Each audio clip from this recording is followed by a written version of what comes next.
Hello students, we'll be continuing our micro PYQ series.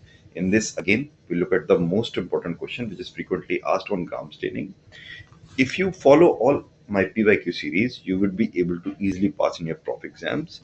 So let's look at the gram staining. Gram staining is a fundamental and most commonly used staining technique in microbiology for the preliminary identification of bacteria. What is the definition of gram staining? Gram staining is a differential staining technique that classifies bacteria into gram positive and gram negative groups based on the difference in their cell wall structure. The principle of gram staining is based on the ability of bacterial cell walls to retain the crystal violet iodine complex which we use to stain it. So, gram-positive bacteria have a thick peptidoglycan layer that retains the dye complex even after decolorization. This is something very obvious. Something which is thicker would retain more color. And gram-negative bacteria have a thin peptidoglycan layer with an outer lipid membrane which allows the dye complex to be removed during decolorization. There are few important steps of gram staining, basic steps which you should write uh, whenever gram staining is asked in your exams, because it shows that you have the clear concept and lets you get more number. First is crystal violet. We use crystal violet for primary staining. Then we use grams iodine as a mordant.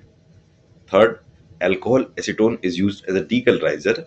And fourth, safranin is used as a counter staining. So first we would crystal violet color, use a mordant to fix that color, put alcohol or acetone to remove the primary stain, and then we do a counter staining. So what is the result? If the bacteria is gram positive, that means it has a thick layer, so the crystal violet color will be captured in it and it would appear purple or violet.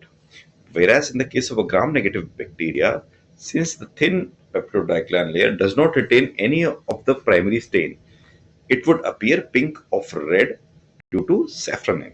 Okay, so what is the significance of gram staining? It helps in the rapid presumptive identification of bacteria. It guides initial antibiotic therapy. Like if you, because treating with antibiotics is a very fast field. If you know which type of bacteria you are treating, you would be able to give accurate pinpoint solution. It helps differentiate bacterial morphology and arrangement. It also helps in selecting appropriate culture media. We have done this in our long lectures, that for every what you can say, to check the growth of a particular bacteria, we need to take a suitable medium which will let it grow. Okay, so in conclusion, gram staining is a rapid, simple, essential laboratory technique that provides valuable information about bacteria and guides further diagnostic procedures. I think this would mostly come as a short answer question, and we have given you sufficient points. If you feel the matter should be expanded more, you are free to it. There you can add examples, add illustrations. Okay, but otherwise, this is enough. Thank you. See you in the next PYQ.